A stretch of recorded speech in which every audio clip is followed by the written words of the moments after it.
Hello, Generals. Welcome back to this Tuesday edition of the 5-Star News. I'm Jacob Morris. And I'm Mason Dotson. Today we're going to get you guys started out like we always do with some school announcements and weather. Here's Heritage Happenings with Nathan McCoy and Pierce Monroe. Take it away, guys.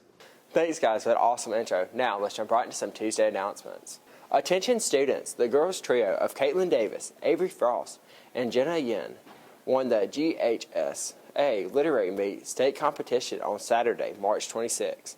Emma Delaney placed third in personal essay. We will have more on this later in our show. The Heritage High School greenhouse will be open on Friday, April the 15th and Saturday the 16th from 9 a.m. to 2 p.m. for our students and staff to buy beautiful plants that our FFA has grown in their very own greenhouse. For more information, visit the school website. Hey seniors, your cap and gown are being delivered today during lunch. Make sure you stop by and get them. Now, let's get you over to Pierce for your weather forecast. Thanks, Nathan, for those great announcements. Now on to your 3-day weather forecast. This Tuesday, it will be cloudy with a high of 71 and a low of 40.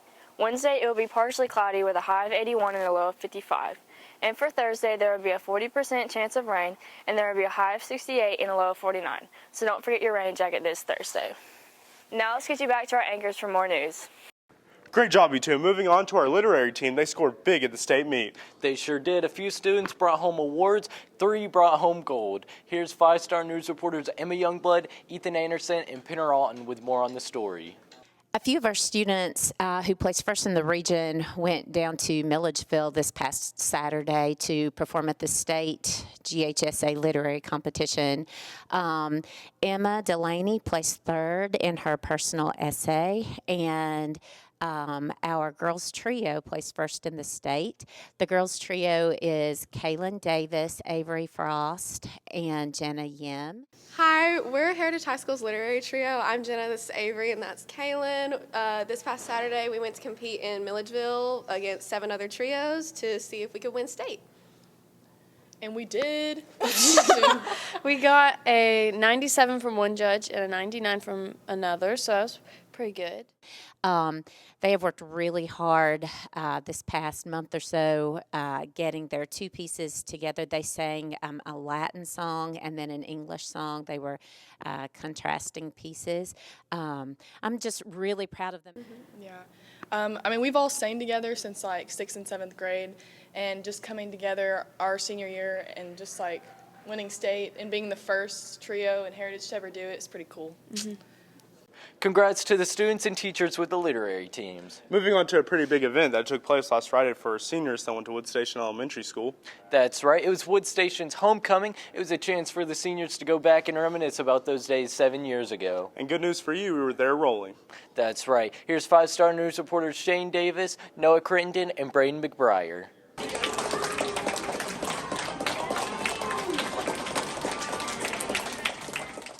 So last week, Heritage seniors returned to Wood Station Elementary for the Wood Station Homecoming. Let me tell you guys, I know that's a great event for Wood Station to see you all grown up, returning. I know the teachers there were glad to see you. Saw the picture, you guys looked great, our seniors did. I'm sure it was an exciting event for them too. It's just our first of several senior activities coming up this spring. We'll have at Boynton, at Battlefield, and at Ringgold. There'll be a homecoming too, where you guys can return to your elementary school and see your teacher, and they can see you all grown up and hear about your future plans. So I think it was a great event for the seniors who went to Wood Station. I think the other ones will be great too. The experience at Wood Station Elementary School was awesome. It was great to see my teachers, my old principal. It was great to do that just one last time. We ended up being able to walk the halls, going out and seeing the playground. It was just really good experience. When we walked the halls, the little kids were out and they were all trying to give us high fives and stuff. It was awesome. the teachers, they gave us a speech, and it was just awesome and motivational, and it was just a great experience. So Friday we had the Wood Station homecoming, and it was a lot of fun, but it was also really sad. It was one of those bittersweet moments. We all walked in, and they had a little projector that had all our yearbook photos, and it brought back a lot of memories. I saw a lot of my friends that moved off to like Ringgold and stuff, and so that brought back a lot of memories. And then seeing all my teachers was really fun. I gave them hugs, took pictures with them. Brunch was served, and there was a lot of really good speeches by one that was memorable was Cecil Bussey's mom. This is her actual last year, so that was kind of sad to see her talk about that. And yeah, it was just a lot of fun. Great too. And thank you guys for going down there and just representing Heritage High School so well. You looked great, dressed up, looked sharp, and had a great morning. Looked like they enjoyed it. It sure does. And speaking of enjoying things, I really enjoyed the Supervillain Challenge put on by our journalism department last week. Yeah, it was cool to see what some of our teachers looked like as supervillains. And the competition went down to the wire. Who won it all? Well, here's 5-star news reporters Evan Wingrove and Brandon Hamilton with the answer.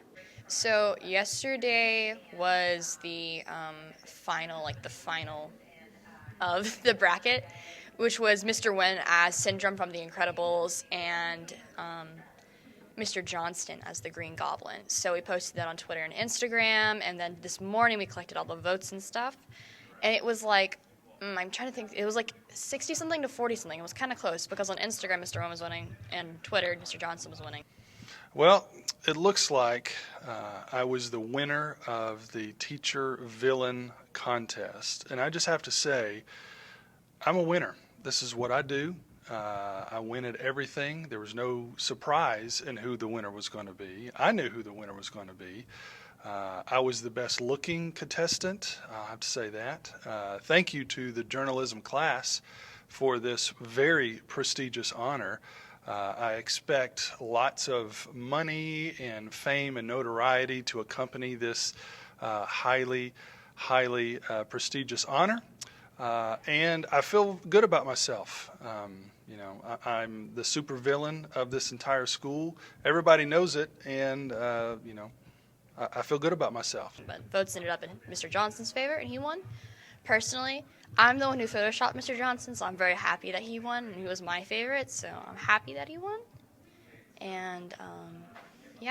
Congrats, Mr. Johnston. Well deserved. Time for a quick break now. But stick around because after the break, the guys will get you caught up on track, baseball, tennis, and soccer. And stick around because after that, it looks like we'll have a new few entertainment segments. Stick around. Sports is next.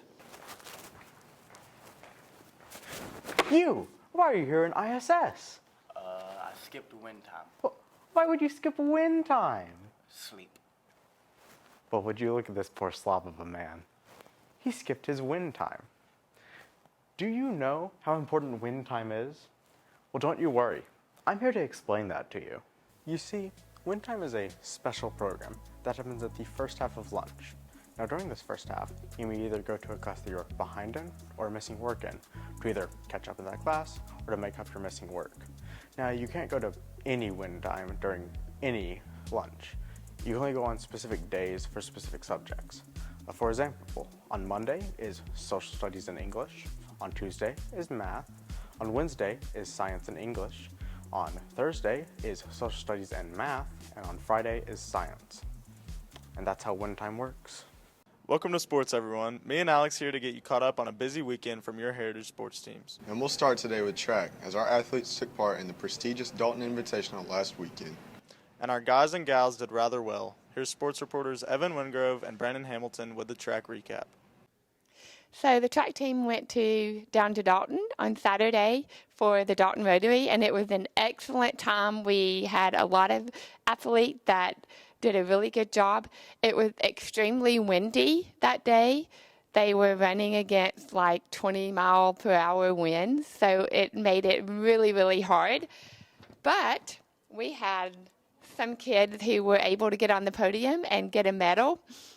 The first, second, and third place kids got medals, but these were our champions in the event. Rhett McDonald, he got first place in the discus. Ava Morrison got first place in shot. Harper Carson in high jump, Colin Black in the 400, and our very own Brandon Hamilton stood on top of the podium in the 300-meter hurdle. This last Saturday, when we went down to Dalton for the Dalton Rotary, we had a great time. We had some serious competition there. We had like 8 teams, I think, like Signal Mountain and some other schools I forgot now, but they were pretty good, and we only had a couple people win. And I was proud to take one of the first place medals home with me, and it was a whole lot of fun. I'm glad we got to do the meet since we haven't had that many this year, and hope we get some more serious competition again soon. It was such a good day. The boys ended up coming in 3rd overall, and the girls came in 4th overall. And we were running against Dalton and Signal Mountain and Northwest. We had some really, really, really tough competition. So our kids had a great day, and we're really very proud of them. Congrats, everyone, to baseball now. And Coach Beagle's boys were at home this past Friday, wrapping up their 3-game series with Pickens County. Yep, and the Generals were trailing the series 1-0 after dropping 1 game last Tuesday. Could they sweep Friday's doubleheader to win the series? Well, almost. Here's Brandon Hamilton and Evan Wingrove with the series recap.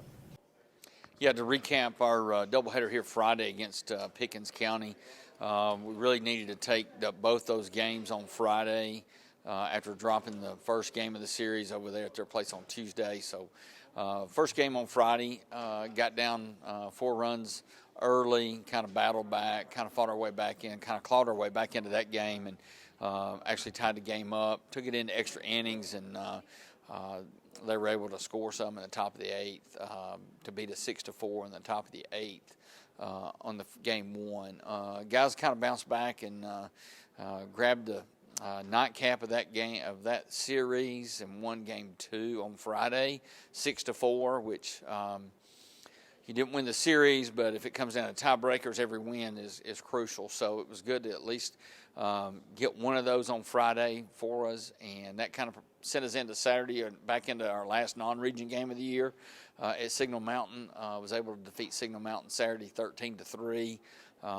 Got a good performance on the mound from Brady Chandler, and got a lot of offense behind him as well. And then sophomore Rylan Blacklong came in and closed the game on Saturday. So it was a good win for us on Saturday. This past week we played a really good Pickens team. The series didn't go so well. We struggled to hit the ball at times. Our defense, defense was pretty good, but we still lost 2 out of the 3 games in the series. We won the last one, so that's good for seeding and everything. We played Signal Mountain Saturday, and we got a really good win, so that's going to help us this week whenever we play Ridgeland. We just got to practice hard and focus for this upcoming series. Good luck this weekend versus Ridgeland. On to tennis, and our boys and girls were down in Cedartown yesterday to take on the Dogs in a match that had second-place implications in the region tournament on the line. Cedartown is tough. Could Coach Green and Coach Mathis get their players a W? Here's Coach Green with the match recaps. All right, the boys fell to Cedartown last night. It was a tough match. The score was 4-1, but it was really closer than that. Cedartown was a really good team. We were kind of surprised a little bit by them because they had lost to Northwest just the other day, and we recently beat Northwest, so we were kind of comparing scores, and you can't really do that, and it was kind of my fault on that. We shouldn't have been doing that, but when we got down there, the guys kind of all had a slow start. We dropped the first set in every one of our singles matches, so only Caleb Biddle at number 3 was able to rally and win. He came back and really won a nice match against a tough player in the 3rd set tiebreaker to give us 1 win. But JT Hallerton fell at number 2 singles really fast, 6-2, 6-2. JT wasn't feeling great, but that guy was really good. He played better than JT and got the win. And then at number 1, Nathan Mitten hadn't lost all year, and he jumped out to a quick 5-2 lead. And usually when Nathan gets a lead like that, it's over. But this guy kind of found his groove and kind of turned it on and started playing a lot better, and Nathan couldn't recover. So credit to him. He played a nice match, and he beat Nathan 7-6, 6-2. So we're down 2-1 heading into the doubles. And our doubles have been kind of hit or miss this season. They're getting better. Number 1 and came out and lost the first set 6-1, Jed Johnson and Tanner Eady. And then number 2 doubles, Anderson and Walker, did the same thing. They lost 6-1 or 6-2, so we were on the verge of being eliminated really quick. But both teams fought back. Jed and Tanner got back and got a 4-3 lead in the second set, but they fell 6-4. And then Walker and them forced the third set. And then in the third set, they lost the third set tiebreaker 10-5. So 4-1, Cedartown got the best of us. There were definitely some opportunities that we missed to beat them. The score doesn't really show how close of a match it was, and I'm excited for the future because there's not a team in the region that we can't beat. We just have to go out there and do it. That's pretty much what we have ahead of us. It was a tough and hard-fought match. We're just going to have to go to practice and put more work in and get better, and hopefully we'll see them again in regions and be able to beat them. Hopefully, we'll see them again in the region tournament. We're going to be, if we would have won the match, we would have been the second seed in the tournament outright. But now, since we lost, it's a 3-way tie for the second seed in the tournament between us, Northwest, and Cedartown. So they got to get some scores kind of calculated and figure out where we fall in the tournament. But either way, no matter where we fall, it's going to be a tough tournament with Central at 1, and then one of us 3 coming in at second, third, and fourth. We got our work cut out for us. We want to be in those top 2 positions. We want to get to the finals of the region tournament so we can host a match for the state, but it ain't going to be easy. So yesterday we went down to Cedartown and we lost 1-4. We should not have got beat that bad. I honestly feel like we didn't play our best, and so we will get to hopefully play them again in the region tournament. We can definitely go back to work these next 2 weeks and prepare and hopefully do better in the region tournament. We only had one win. It was Brooke and Lauren, and they played very well. Me and Reagan, we lost the first set. We won the second set, and we went to a tiebreaker, and not the outcome we wanted, but we still played our butts off, so that's great. And then all 3 of our singles, they lost, but they still worked really hard. But the other team was just really good, and they take lessons, and there's nothing really you can do about it. Moving on to soccer, and both Generals teams were in action last Thursday against the Ridgeland Panthers. The girls trying to stay perfect on the year, and the boys trying to avoid another late-game loss. How'd it go? Here's Evan Wingrove and Brandon Hamilton with the girls recap, and me and Anderson with a look back at the guys game. So last Thursday, the girls went out to Ridgeland, play some soccer, region match. Ridgeland's pretty scrappy. It was a little bit of a chippy match. The girls played really well. We passed the ball like crazy. The possession play was really good. Our build-up play was phenomenal. We won 4-0. Wish we could have found a couple more goals in there somewhere, but it's got to work on finishing a little bit. But pretty dominant performance throughout the game. I'm proud of the way the girls played and the way they handled themselves. Last night we had a region game against Ridgeland, and we performed pretty well. We improved from last game, and we had some problems last game scoring, and we put it all in the net this game. They're a very physical team, and I think it got us ready for next week because we have 2 big games again against Northwest and Dalton, and it's a good preparation game for state and everything else to come this season. So tonight we've got a big region matchup, our last region match, and kind of a almost de facto region championship, really. Northwest Whitfield comes in. They're undefeated. We're in the region, and we're undefeated. So this is it. If we win this, we'll be region champs. They're a really physical team, veteran team. So we're going to have our hands full, but I think the girls are going to rise to the challenge and hopefully get a big win tonight. The boys soccer team traveled to Ridgeland, and this is one of the 2 games that I really, really enjoy winning. So I'm happy to announce that the boys defeated Ridgeland 3-1. Goals were made. 2 were made by Preston, and 1 was made by Tristan. The guys played a great game. We played Ridgeland last night. We won 3-1. We played not too good, honestly. Should have got, I don't know, like 6-0 probably. But just couldn't finish or, connect with each other very well. But, we played somewhat good, and we got the dub, so that's what matters. I think we could have beaten them with a larger score differential, but we'll take a win. A win is a win. Next week we have 4 games, and they're all at home. So Tuesday, Wednesday, Thursday, and Friday nights, we all have home games. Thursday night is senior night, so we invite everybody to come out and celebrate our seniors with us. Thanks for sports, you guys. Now moving on to a lot of entertainment. And this one is brand new for us this semester. That's right. We have Claire Martin, Charlie Williams, and Brody Irvin going out giving us a few quick reviews about the latest movies. The first movie is the new Batman. Here's Charlie's choice. The new Batman movie recently released with a new actor taking on the role, Robert Pattinson. New Batman movie was planned to have no flashy cameos, no guest appearances, and 3 hours straight of a pure Batman story. Today I'm going to be talking to multiple HHS students and their take on Robert Pattinson's performance, as well as their thoughts on the villain, the Riddler. Today I'm here with Ian Dunn. Ian, what were your thoughts on the new Batman movie and Robert Pattinson's performance? I thought the new Batman movie was really good. I think it's the best out of all Batman movies. I also think that Robert Pattinson is the best Batman. And the Riddler was also really good. Batmobile was the best Batmobile out of any of the movies. That was a controversial take on the best Batman, but what is your opinion on the villain? Are we going Riddler or Joker? Oh, definitely Joker. I think the Riddler was really good, but nothing will top Heath Ledger's Joker. Nothing. You say nothing? Nothing. So I'm here with Brinley Horner. Brinley, what was your thoughts on the new Batman movie as well as Robert Pattinson's performance? I think it was a really interesting movie, and Robert Pattinson did great because he is super hot. So I'm here with Alex Bedwell. Alex, what were your thoughts on the new Batman movie as well as Robert Pattinson's performance? So I came into Batman and my expectations were here, and then I came out and they were all the way down here.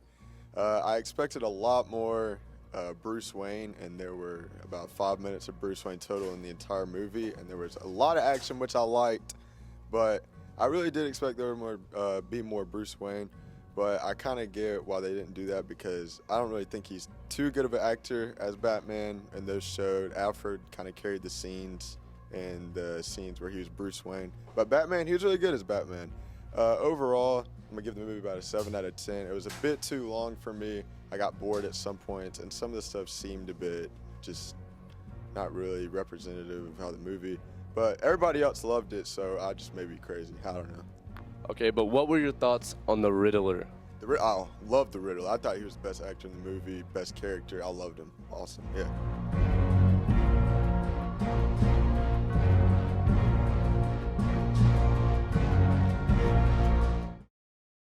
Thanks, guys, and I personally can't wait to watch the new Batman movie. Time for another staple entertainment segment of HHS Cool Rides. Roll it.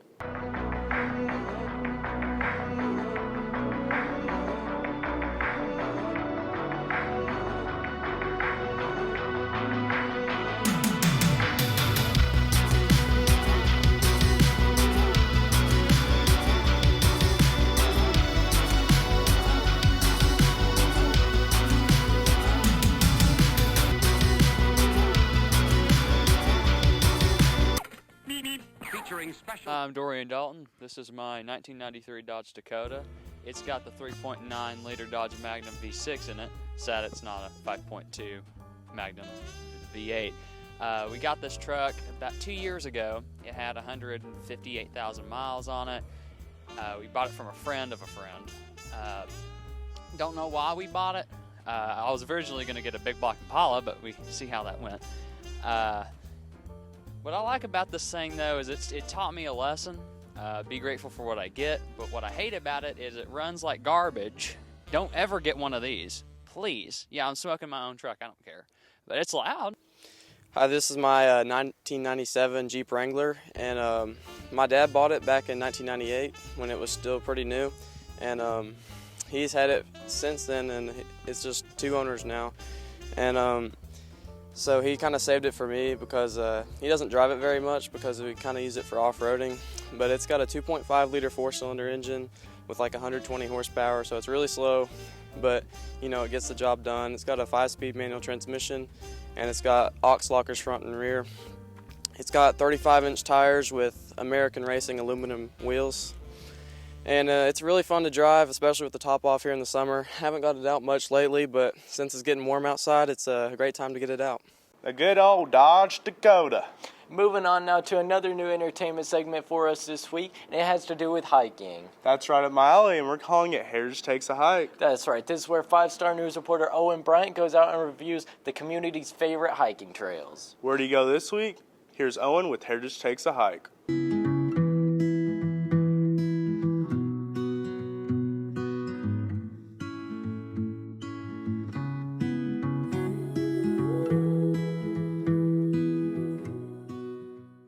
So we recently went hiking in Chickamauga Battlefield. It's definitely a beautiful place. I would recommend it to anybody. We were out there probably an hour and a half and definitely enjoyed it. There's a lot of hiking trails out there. They're very diverse trails. Some are for horses if you have animals or something like that. And most of them are for people. It's very muddy when it rains out there. But we definitely found some cool monuments and stuff out there. That's probably the coolest thing is the historical factor of it. But yeah, I really enjoyed it. Definitely get some exercise in. Those trails are very, very out of the way. There's a lot of off the beaten path trails. That looked like a pretty good trail. And with that, we'll wrap up this Tuesday edition of the 5-Star News. That's right, but we'll be back again Thursday with a brand new edition. But until then, stay classy, Heritage.